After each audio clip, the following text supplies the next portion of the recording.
अस्सलामुअलैकुम guys, welcome to the channel. मेरा नाम है ज़ैनुल आबिदीन और आज की इस इन्फॉर्मेटिव वीडियो के अंदर आपको करते हैं वेलकम। तो आज की वीडियो के अंदर बेसिकली हम डिस्कशन करेंगे कि आपके पास अगर 30 लाख रुपए का बजट है तो इस बजट के अंदर कौन सी गाड़ी आपके लिए सूटेबल है।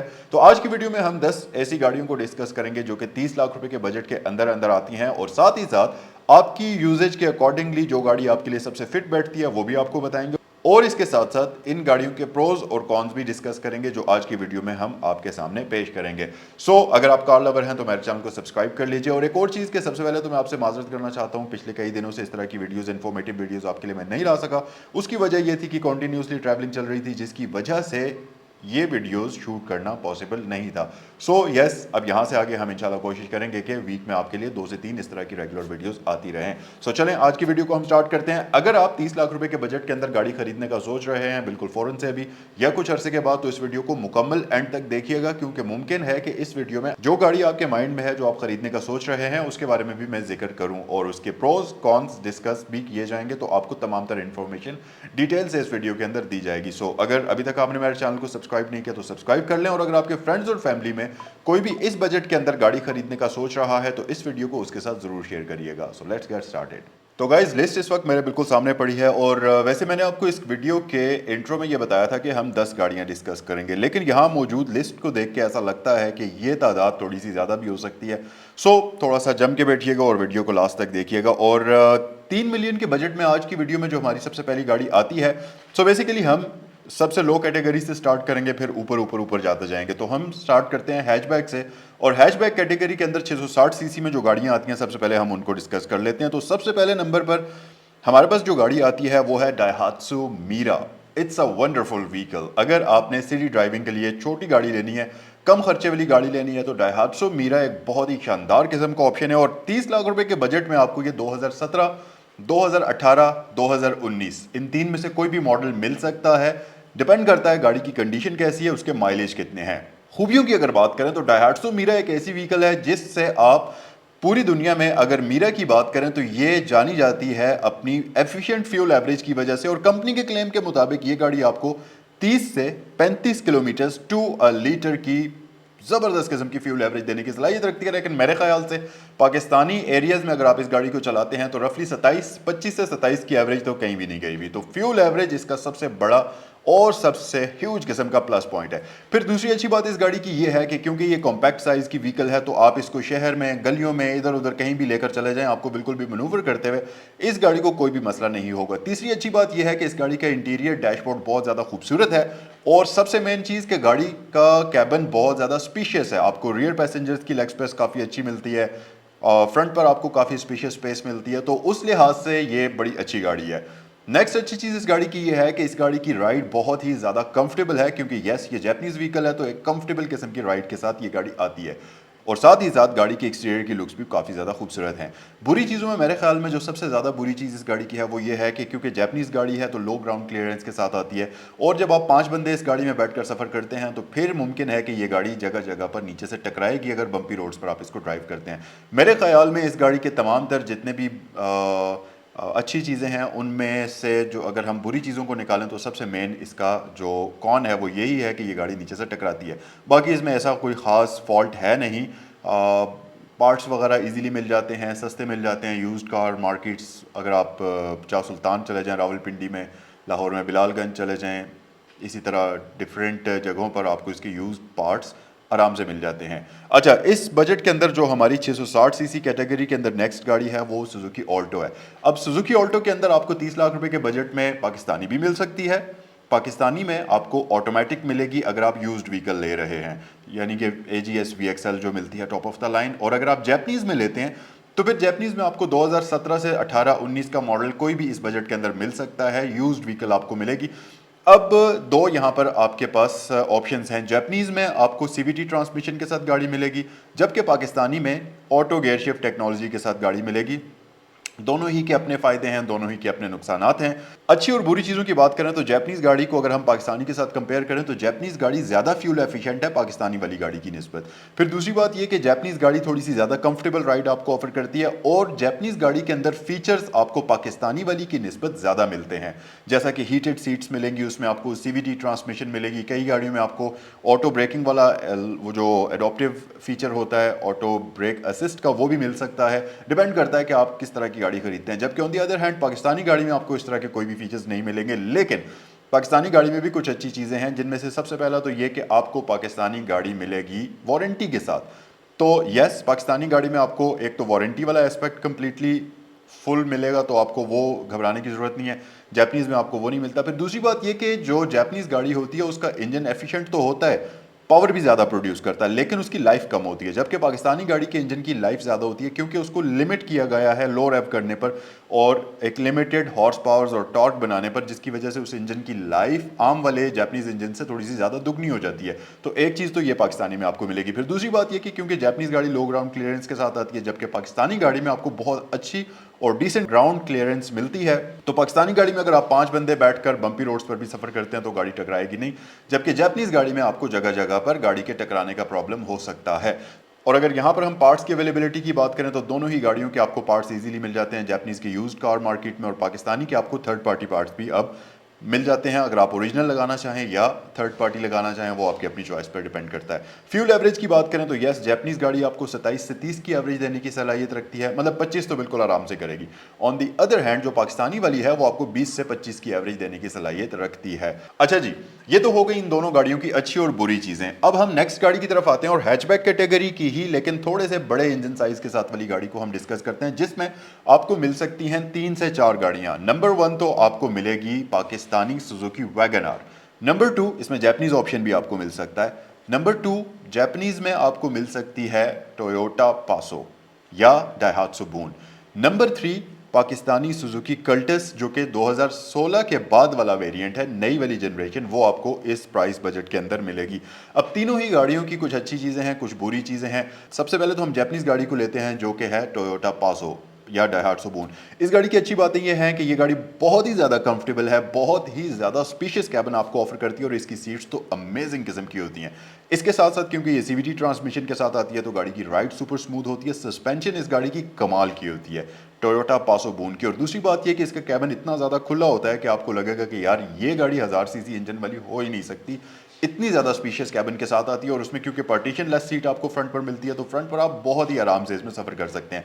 फिर एक और इस गाड़ी की अच्छी चीज़ ये है कि ये गाड़ी बहुत ही ज़्यादा फ्यूल एफिशिएंट है, तो आराम से 17 से 19 की फ्यूल एवरेज ये गाड़ी आपको देने की सलाहियत रखती है बगैर किसी मसले के। अच्छा जी, पासो की अच्छी बातों के साथ साथ एक सबसे बुरी बात इस गाड़ी की ये है, और ये इसका इंतहाई बड़ा प्रॉब्लम है, वो ये कि ये गाड़ी बहुत ही ज़्यादा लो ग्राउंड क्लियरेंस के साथ आती है। ना सिर्फ इसकी ग्राउंड क्लियरेंस बहुत ज़्यादा लो होती है, बल्कि इसके साथ साथ इस गाड़ी की सस्पेंशन भी इंतहाई सॉफ्ट होती है, जिसकी वजह से अगर आप इस गाड़ी को 4 बंदे बैठकर या 5 बंदे बैठकर ड्राइव करते हैं तो मुमकिन है 100% चांसेस हैं कि ये गाड़ी नीचे से रोड पर टकराएगी ही टकराएगी। बाकी इस गाड़ी में कोई भी ऐसी बुरी चीज़ नहीं है, हर एक चीज़ इजीली अवेलेबल है। हाँ, एक और चीज़ इसमें प्रॉब्लम हो सकता है कि इन गाड़ियों के अंदर आपको 3 सिलेंडर इंजन मिलता है, जो कि बहुत ही ज़्यादा रिलायबल किस्म का इंजन नहीं समझा जाता। एक फ्रेजाइल सा इंजन होता है, जिसको रफली एक ये कॉमन माइंडसेट है कि लाख किलोमीटर चलने के बाद आपको वैसे भी इसका इंजन चेंज करवा लेना चाहिए। सो नेक्स्ट प्रोडक्ट की अगर बात करें तो ये आ जाती है सुजुकी कल्टस। इस गाड़ी की अच्छी चीज़ों में से एक ये है कि ये गाड़ी आपको एक तो बहुत ज़्यादा फ्यूल एफिशिएंट है, फिर दूसरी बात ये कि पार्ट्स की अवेलेबिलिटी का कोई भी प्रॉब्लम नहीं होगा, और यस, क्योंकि पाकिस्तानी प्रोडक्ट है तो रिलायबिलिटी के मामले में भी ये गाड़ी आपको तंग नहीं करेगी। बुरी चीज़ों की अगर बात करें तो सबसे पहली इस गाड़ी की बुरी चीज़ ये है कि इस गाड़ी का इंटीरियर बहुत ही ज़्यादा बेसिक है, मतलब बेसिक से भी बेसिक है। पूरी गाड़ी के अंदर ब्लैक प्लास्टिक यूज़ हुई है जगह जगह पर, और आपको ऐसा लगेगा कि यार ये मैंने क्या ख़रीद लिया है। ये एक फैक्ट इसमें आपको मिलेगा ही मिलेगा। फिर दूसरी बात ये कि इस गाड़ी के अंदर बेसिक चीज़ें जैसा कि 12 वोल्ट का चार्जर भी आपको नहीं दिया गया, तो वो एक बड़ा हेडेक है, ख़ासतौर पर अगर आपने अपनी गाड़ी के अंदर कॉन्स्टेंटली ट्रैवल करना होता है और आपको चार्ज भी करनी होती है डिवाइसेस, तो उस सूरत में आपको अपना पावर बैंक हर वक्त चार्ज रखना पड़ेगा और साथ लेकर घूमना पड़ेगा, क्योंकि गाड़ी के अंदर किसी भी किस्म का पावर आउटलेट मौजूद है ही नहीं। तो ये चीज़ आप एक कंसिडर करिएगा। फिर दूसरी बात ये कि लुक्स इस गाड़ी की थोड़ी सी आउटडेटेड हो गई हैं, तो ये कुछ अच्छी और कुछ बुरी चीज़ें हैं। और एक अच्छी चीज़ ये भी है कि फ्यूल एवरेज इस गाड़ी की बहुत अच्छी है, तो आपको ये गाड़ी आराम से 17 से 18-19 की एवरेज देने की सलाहियत रखती है। डिपेंड करता है आप इस गाड़ी को किस तरीके से ड्राइव करते हैं। ओके जी, कल्टस के बाद एक और बहुत ही नाइस किस्म की व्हीकल है। अगर मेरे पास 30 लाख रुपए का बजट हो और मैंने 1000 सीसी के इंजन वाली 1000 सीसी इंजन वाली एक हैचबैक लेनी हो, तो मैं इन तमाम गाड़ियों में से इस गाड़ी को प्रेफर करूंगा और उसका रीजन भी मैं आपको बताऊंगा। और वो गाड़ी है किया पिकेंटो। अच्छा, पिकेंटो ऐसी गाड़ी है जो कि अभी इससे पहले मैंने 2-3 जिन गाड़ियों का जिक्र किया है उन सब में सबसे ज़्यादा सुपीरियर गाड़ी है। कुछ बातों में, कुछ बातें इस गाड़ी की बुरी भी हैं, कुछ बातों में ये गाड़ी बहुत ज़्यादा अच्छी है। जैसा कि गाड़ी एक ऑब्वियसली ब्रांड न्यू प्रोडक्ट आपको मिलेगा, ज़्यादा से ज़्यादा 1 साल 2 साल पुरानी व्हीकल आपको मिलेगी। तो अगर हम पिकेंटो के मॉडल की बात करें तो रफली 2022 से 2023 का मॉडल आपको 3 मिलियन के बजट के अंदर आराम सुकून से मिल जाना चाहिए। अच्छा, अच्छी चीज़ों की बात करें तो गाड़ी की लुक्स बहुत ज़्यादा मॉडर्न है, इंटीरियर बिल्कुल भी आउटडेटेड नहीं लगता, इंटीरियर गाड़ी का बहुत ज़्यादा मॉडर्न है। फिर दूसरी बात ये कि क्योंकि ब्रांड न्यू व्हीकल होगी तो आपको चलाने में भी मसला नहीं होगा, रखने में भी मसला नहीं होगा और लंबे अरसे तक इस गाड़ी को आप यूज़ कर सकते हैं। अच्छा, ये तो है इस गाड़ी की कुछ अच्छी चीज़ें। और एक अच्छी चीज़ ये भी है कि ये गाड़ी बहुत ही ज़्यादा कंफर्टेबल और बहुत ही ज़्यादा मज़ेदार किस्म की राइड आपको ऑफर करती है। बुरी चीज़ों की बात करते चलें तो सबसे पहली बुरी चीज़ ये है कि अगर आप 5 बंदों के साथ सफ़र कर रहे हैं तो इस गाड़ी की रियर पैसेंजर्स की लेग स्पेस इतनी ज़्यादा अच्छी नहीं है जितनी कि पासो वगैरह की आपको मिलती है। पासो के मुकाबले में इसकी लेग स्पेस बहुत ही ज़्यादा कम है। तो एक तो इसकी बुरी चीज़ ये होगी। फिर दूसरी बात ये कि यस, ये भी गाड़ी लो ग्राउंड क्लियरेंस के साथ आती है, तो अगर आप 5 बंदे इसमें बैठकर सफ़र करते हैं तो मुमकिन है कि ये गाड़ी टकरा सकती है। जैपनीज़ गाड़ियों की तरह नहीं है, उनसे कदरे बेहतर है, लेकिन मुमकिन है कि ये गाड़ी टकरा सकती है नीचे से। अच्छा, नेक्स्ट जो इस गाड़ी की बुरी चीज़ है वो इसकी फ्यूल एवरेज है। तो अगर आप ऑटोमेटिक ट्रांसमिशन के साथ गाड़ी लेते हैं तो ये गाड़ी आपको 12 से 14 की एवरेज देगी, जबकि मैनुअल वाली 15 से 16 की एवरेज आपको देगी। तो ये बात याद रखिएगा कि लोगों ने इस गाड़ी को फ्यूल एवरेज के मामले में कोई बहुत ज़्यादा पसंद नहीं किया, तो एवरेज इसकी उतनी अच्छी नहीं है जितनी कि हम सोच रहे होंगे कि यार 1000 सीसी की हैचबैक व्हीकल है तो आराम से 17-18 करती होगी। तो ऐसा सीन इस गाड़ी का नहीं है। लेकिन ख़रीदने की वजह यह है कि प्रोडक्ट बिल्कुल नया है। डेट्स के लिहाज से अगर आप उस गाड़ी की एज देखें तो ये बिल्कुल मॉडर्न व्हीकल है और तमाम गाड़ियाँ जिनका भी मैंने जिक्र किया उन सब में सबसे खूबसूरत और सबसे नया प्रोडक्ट है। तो इस वजह से ये इस बजट के अंदर एक बहुत ही अच्छी ऑप्शन हो सकती है। अच्छा गाइस, अब हम थोड़ा सा और लेवल अप करते हैं और अब हम आते हैं सेडान्स की तरफ। 30 लाख रुपए के बजट में आपको कौन कौन सी सेडान्स मिलनी चाहिए। सबसे पहली गाड़ी जो है वो हम होंडा की तरफ से डिस्कस करेंगे और वो है होंडा सिटी। होंडा सिटी आपको 30 लाख रुपए के बजट में आराम से मिल जाएगी और अगर मॉडल की बात करें तो 2014, 2015, 2016, तो ये 3 मॉडल्स आपको इस प्राइस बजट के अंदर मिल सकते हैं 30 लाख रुपए के अंदर। अगर अच्छी चीज़ों की बात करें तो रिलायबल किस्म की व्हीकल है, पार्ट्स का आपको कोई भी मसला नहीं होगा, गुड लुकिंग व्हीकल है और इसके साथ साथ फ्यूल एवरेज भी इस गाड़ी की बहुत अच्छी है। सेडान होने के साथ साथ ये गाड़ी आपको 14 से 16 की एवरेज आराम से प्रोवाइड करने की सलाहियत रखती है और अगर आप मैनुअल ट्रांसमिशन चलाते हैं तो फिर तो आपको ये 17 की भी एवरेज लॉन्ग पर दे सकती है। सो यस, और इसके साथ साथ गाड़ी के अंदर एक पावरफुल किस्म का इंजन आता है, तो गाड़ी आपको हाईवे पर कहीं भी लॉन्ग ट्रैवल के ऊपर कभी भी आपको अंडर पावर फील नहीं कराती। ये तो हो गई इस गाड़ी की अच्छी चीज़ें। बुरी चीज़ों की अगर बात करें तो यस, क्योंकि आपको गाड़ी थोड़ा सा ओल्ड मॉडल मिलेगा तो मुमकिन है कि ये गाड़ी आपको स्लाइटली बाकी गाड़ियों से ज़्यादा यूज्ड मिल सकती है। कंडीशन इसकी थोड़ी सी ज़्यादा बुरी हो सकती है जिसको आपको हाथ के नीचे सेट करने में भी थोड़ा सा ऊपर खर्चा करना पड़ सकता है। इसके साथ साथ इस गाड़ी की एक बुरी चीज़ ये भी है कि इस गाड़ी का इंटीरियर बिल्कुल बेसिक सा होता है, मतलब इसमें कोई भी इस तरह की आपको इम्यूनिटी नहीं मिलती या इंटीरियर बहुत ज़्यादा खूबसूरत नहीं होता। लेकिन अच्छी बात यह कि इसमें इंटीरियर काफ़ी स्पीशियस आता है और दूसरी बात यह कि डिग्गी वाली फुल सेडान है, तो यस, इसको चलाते हुए आपको बिल्कुल भी कोई प्रॉब्लम नहीं होगी। इससे पहले कि हम सेडान्स के सेगमेंट में मजीद आगे बढ़ें, हमारे इस वीडियो के अंदर एक और हैचबैक एग्जिस्ट करती है जो कि बेसिकली सेडान और हैचबैक का आपस में एक मिक्सचर सा समझा जाता है और अक्सर लोग जो स्मॉल साइज़ की सेडान ख़रीदते हैं वो अक्सर इस गाड़ी के ऊपर भी शिफ्ट कर जाते हैं क्योंकि ये एक ठीक ठाक खुली व्हीकल है और सबसे बड़ा फ़ायदा इस गाड़ी का ये है कि ये हाइब्रिड इंजन के साथ आती है। तो मेरे ख्याल से हमारे इस पूरी वीडियो के अंदर ये वाहिद एक ऐसी गाड़ी होगी जो हाइब्रिड इंजन के साथ इस बजट के अंदर मिलती है और रिलायबल गाड़ी भी है और गाड़ी है Toyota aqua. Yes, Toyota aqua आपको 30 से मतलब 30 लाख से लेकर 31-32 लाख के बजट में बिल्कुल आराम से मिल सकती है। 2014, 15, 16 का मॉडल, 16 का मुश्किल है लेकिन 14-15 का मॉडल आपको आराम से इस बजट के अंदर मिल जाएगा। अच्छी चीज़ों की बात करते हैं। सबसे बड़ी अच्छी चीज़ तो इस गाड़ी की ये है कि ये गाड़ी है तो बेसिकली सेडान साइज़ की, यानी कि ये कल्टस और पिकांटो से बड़ी है, तकरीबन सिटी के साइज़ की गाड़ी है। लेकिन क्योंकि इसकी डिग्गी हैचबैक स्टाइल के अंदर आती है तो उसमें और ज़्यादा प्रैक्टिकल भी ये हो जाती है। और ओवरऑल इस गाड़ी का जो साइज है वो तकरीबन सिटी जितना है, या सिटी से थोड़ा सा ज़्यादा खुला भी आप इसको कह सकते हैं। तो इंटीरियर इंतहाई स्पीशियस है और गाड़ी की ड्राइव तकरीबन बड़ी गाड़ियों वाली ही आपको मिलती है। लेकिन इन सारी खूबियों के साथ साथ इस गाड़ी की जो फ्यूल एवरेज है वो 660 सीसी इंजन वाली गाड़ी की भी आपको मिल सकती है। तो ये गाड़ी आपको आराम से 22 से 25 किलोमीटर टू अ लीटर की फ्यूल एवरेज देने की सलाहियत रखती है विद इन अ सिटी, अगर आप इसको शहर के अंदर ड्राइव करते हैं। फिर दूसरी बात यह कि इंजन गाड़ी का बड़ा है, पावरफुल व्हीकल है, और क्योंकि जैपनीज व्हीकल है तो बड़ी ही कंफर्टेबल राइडिंग स्टाइल के साथ ये गाड़ी आती है। फिर एक और चीज़ इसकी अच्छी है वो ये कि गाड़ी इंतहाई रिलायबल किस्म की व्हीकल है, और क्योंकि इसके अंदर 1500 सीसी का इंजन होता है तो गाड़ी बिल्कुल भी आपको अंडर पावर नहीं लगती। अब हम आते हैं बुरी चीज़ों की तरफ। तो सबसे पहला नुकसान तो इस गाड़ी का ये है कि जैपनीज व्हीकल है तो लो ग्राउंड क्लियरेंस है और 5 बंदों के साथ गाड़ी नीचे से लगती है। फिर दूसरी बुरी बात इस गाड़ी की ये है कि गाड़ी क्योंकि आपको काफ़ी पुराना मॉडल मिलेगी, रफली आपको 10 साल पुराना, 9 साल पुराना मॉडल मिल सकता है, तो जिसकी वजह से हो सकता है कि आपको इसकी हाइब्रिड बैटरीज को रिप्लेस करना पड़ जाए, क्योंकि इतनी पुरानी गाड़ी में अक्सर यही प्रॉब्लम होती है कि हाइब्रिड बैटरीज उसकी बिल्कुल ख़त्म हो जाती हैं या कुछ सेल्स उसके डैमेज हो जाते हैं, जिसकी वजह से लोग कोशिश करते हैं कि बजाय 2-3 लाख रुपए लगाकर रिप्लेस की जाए, गाड़ी को ही सेल कर दें और फिर किसी और गाड़ी पर शिफ्ट कर दें। तो अक्सर ऐसा होता है कि इस बजट के अंदर जो आपको हाइब्रिड एक्वा मिलेगी उसकी बैटरीज का और उसके एबीएस का प्रॉब्लम हो सकता है। तो ये एक बात आप माइंड में रखिएगा। लेकिन क्योंकि इसके पार्ट्स यूज्ड कार मार्केट से बिल्कुल आराम से मिल जाते हैं तो वो आपको प्रॉब्लम नहीं होगा कि एबीएस इसका रिपेयर नहीं होगा। लेकिन यस, उसके ऊपर आपको खर्चा जरूर करना पड़ेगा। सो यस, ये थी इस गाड़ी की अच्छी चीजें और कुछ बुरी चीजें। अच्छा, इस प्राइस बजट के अंदर नेक्स्ट जो दो गाड़ियां हमारी इस वीडियो में आती हैं वो होंडा की तरफ से हैं, और होंडा के दो फ्लैगशिप प्रोडक्ट्स हैं, Honda civic. Yes, Honda civic के दो वेरिएंट्स आपको, दो जनरेशन्स बेसिकली इस प्राइस बजट के अंदर आपको मिल सकती हैं। अगर आप 2012 तक की बहुत अच्छी हालत के अंदर गाड़ी खरीदें तो आपको 8th जनरेशन की सिविक मिलेगी, यानी कि सिविक रिबॉन। और अगर आप थोड़ी सी गुजारा हालत में, मतलब ज़्यादा स्लाइटली ज़्यादा यूज हुई हुई व्हीकल खरीदेंगे तो फिर आपको 9th जनरेशन की सिविक रीबर्थ भी 3.1 या 3.2 मिलियन के बजट के अंदर मिल सकती है। अब ये आप पे डिपेंड करता है कि आपको इन दोनों गाड़ियों में से कौन सी पसंद है, लेकिन 3 मिलियन के बजट के अंदर ये दोनों ही गाड़ियां फॉल करती हैं। और अच्छी चीज़ों की अगर बात करें तो मेरे ख्याल से होंडा की सबसे पहली अच्छी चीज़ ये होगी कि इस गाड़ी की लुक्स बहुत प्यारी हैं। तो चाहे आप रिबर्थ को देख लीजिए या रिबॉन को देख लीजिए, लुक्स के मामले में ये दोनों ही गाड़ियां बहुत ज़्यादा खूबसूरत हैं।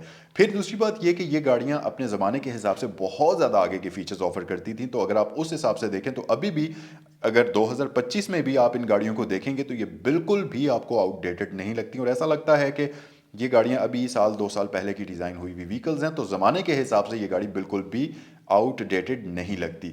तीसरी अच्छी बात इस गाड़ी की ये है कि ये दोनों गाड़ियां क्योंकि मल्टी लिंक सस्पेंशन और वेरिएबल स्टीयरिंग सिस्टम के साथ आती हैं, तो इन गाड़ियों का जो ड्राइविंग एक्सपीरियंस है वो आपको किसी भी दूसरी गाड़ी के अंदर नहीं मिलेगा। मतलब इनका अमेजिंग किस्म का ड्राइविंग एक्सपीरियंस होता है। एक और चीज़ के इनके अंदर आपको 1800 सीसी इंजन के साथ प्रोज्मेटिक ट्रांसमिशन मिलती थी, तो जिसकी वजह से ड्राइविंग इन गाड़ियों की बहुत ही मज़ेदार और एक्सेलरेशन इन गाड़ियों की बहुत ही अच्छी होती थी। अच्छा, एक और चीज़ इन गाड़ियों की अच्छी ये है कि हाई स्पीड्स पर इन गाड़ियों को इस तरीके से डिज़ाइन किया गया है कि इन गाड़ियों के ऊपर डाउन फोर्स अच्छी खासी हो जाती है, जिसकी वजह से ये गाड़ियाँ रोड के ऊपर और भी ज़्यादा ग्रिपी हो जाती हैं और बिल्कुल जम कर चलती हैं। यस, अच्छी चीज़ें तो इनकी हो गई, बुरी चीज़ों की तरफ आते हैं, जिनमें सबसे पहली चीज़ ये है कि ये गाड़ियाँ आती हैं पैथेटिक किस्म की फ्यूल एवरेज के साथ। तो आप इन गाड़ियों से कभी भी ये एक्सपेक्ट मत करिएगा कि ये आपको 15-16 की एवरेज देंगी।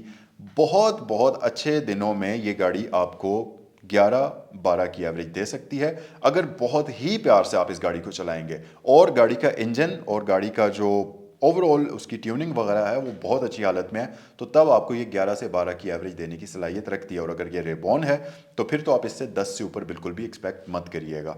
फिर दूसरी बुरी चीज़ इन गाड़ियों की ये है कि इनके पार्ट्स बहुत ज़्यादा एक्सपेंसिव हैं। तो अगर सस्पेंशन में कोई प्रॉब्लम आ जाता है या और भी गाड़ी की किसी बड़े उसमें प्रॉब्लम आ जाता है तो उस लिहाज से ठीक ठाक हैफ्टी किस्म का खर्चा आपको करना पड़ सकता है। फिर एक बुरी चीज़ ये भी है कि रेबॉन जो है क्योंकि हाइड्रोलिक पावर स्टीयरिंग व्हील के साथ आती थी, और उस गाड़ी का स्टीयरिंग का जो ऑयल लीकेज या और भी उसके जो प्रॉब्लम्स थे वो नॉन प्रॉब्लम्स थे। तो अगर आप रेबॉन ख़रीदते हैं तो उसमें ये बात आप कंसिडर करिएगा कि सिविक रिबॉन 1 लाख किलोमीटर्स या 1.5 लाख किलोमीटर्स चलने के बाद उसका स्टीयरिंग व्हील हमेशा उसको सर्विसिंग की ज़रूरत पड़ती ही थी। तो यस, अगर आप रिबॉन ख़रीदेंगे तो उसमें लाजमी तौर पर आपको उसके स्टीयरिंग व्हील की सर्विस करानी पड़ेगी। इसके साथ साथ एक बुरी चीज़ ये भी होगी कि ये गाड़ियाँ क्योंकि काफ़ी पुराने मॉडल्स की हैं तो ज़्यादा चली हुई व्हीकल्स आपको मिलेंगी, कोई बहुत अच्छी हालत के अंदर आपको नहीं मिल सकती। लेकिन अगर आप 30 लाख के बजट में रेबॉन ढूंढ रहे हैं तो फिर हो सकता है कि वो आपको कम माइलेज के साथ मिल जाए, क्योंकि यस ये बजट रेबॉन के लिए थोड़ा सा स्लाइटली हायर साइड पर है, तो उस सूरत में आपको ये रेबॉन बहुत अच्छी कंडीशन में मिलेगी। अच्छा जी, इस बजट के अंदर नेक्स्ट हमारी गाड़ी टोयोटा की तरफ से है। तो टोयोटा करोला जो है वो आपको इस बजट के अंदर मिल सकती है। मॉडल की अगर बात करें तो 2013-14 का मॉडल आपको जीएलआई में पुरानी जनरेशन के अंदर मिल जाएगा। जीएलआई मिलेगी 1.6, आपको इस बजट के अंदर नहीं मिलेगी। अच्छा, फिर उसके बाद 14 और 15 में आपको नई वाली जो जनरेशन है वो भी मिल सकती है, लेकिन मुमकिन है कि वो आपको 35 से ऊपर के बजट में मिले। तो पुरानी वाली जनरेशन हम इस बजट के अंदर कंसिडर करेंगे। और अगर अच्छी चीज़ों की बात करें तो मेरे ख्याल से टोयोटा की सबसे खूबसूरत तरीन गाड़ियों में से ये गाड़ी एक है, अगर लुक्स की बात कर ली जाए। फिर इसके साथ साथ इस गाड़ी की अच्छी चीज़ ये भी है कि ये गाड़ी बहुत अच्छी फ्यूल एवरेज आपको देती थी, रिलायबल किस्म की व्हीकल है, पार्ट्स की अवेलेबिलिटी का कोई भी मसला नहीं है। और गाड़ी का न सिर्फ एक्सटीरियर खूबसूरत है बल्कि इस गाड़ी का इंटीरियर भी बहुत ज़्यादा खूबसूरत है। और साथ ही साथ गाड़ी को इस तरीके से डिज़ाइन किया गया है कि इस गाड़ी के लिए 1300 सीसी का इंजन इनफ है। और पावर टू वेट रेशियो की अगर बात करें तो ये गाड़ी भागने में बिल्कुल भी आपको अंडर पावर फील नहीं होती। बुरी चीज़ों की बात करते चलें तो यस, क्योंकि गाड़ी काफ़ी पुरानी हो चुकी है तो आपको उतनी अच्छी हालत के अंदर ये व्हीकल नहीं मिलेगी, स्लाइटली यूज्ड कंडीशन के अंदर आपको ये गाड़ी मिलेगी। अच्छा जी, आज की इस वीडियो की नेक्स्ट और सबसे लास्ट गाड़ी बहुत ही अमेजिंग किस्म की व्हीकल है जो कि आपको 3 मिलियन के बजट में मिलेगी। अब नॉर्मली 3 मिलियन का बजट जब आप लेते हैं तो आप या तो हैचबैक के बारे में सोचेंगे या किसी सेडान के बारे में सोचेंगे। क्रॉस ओवर या एसयूवी के बारे में हम ख्याल भी नहीं कर सकते, क्योंकि जनरली यही एक आइडिया होता है कि क्रॉस ओवर वाली जितनी भी अच्छी व्हीकल्स हैं वो आपको 5 मिलियन से ऊपर ऊपर के बजट में मिलती हैं। लेकिन इस बजट में मैं आपको एक ऐसी एसयूवी बताने वाला हूं, क्रॉसओवर एसयूवी बताने वाला हूं जो कि ना सिर्फ हाई राइडिंग पोस्चर के साथ आती है बल्कि मॉडल भी काफ़ी ज़्यादा नया होगा। और दूसरी बात यह कि जैपनीज व्हीकल होगी तो आपको रिलायबिलिटी के भी मसले इस गाड़ी में नहीं होंगे। और अगर इस गाड़ी को मोस्ट अंडररेटेड व्हीकल्स के अंदर शामिल किया जाए तो मेरे ख्याल से यह बात बिल्कुल भी गलत नहीं होगी। सो गाड़ी है निसान ड्यूक। निसान ड्यूक आपको 2010-2011 का मॉडल इस प्राइस बजट के अंदर मिल जाता है जो कि 1500 सीसी इंजन के साथ आती है।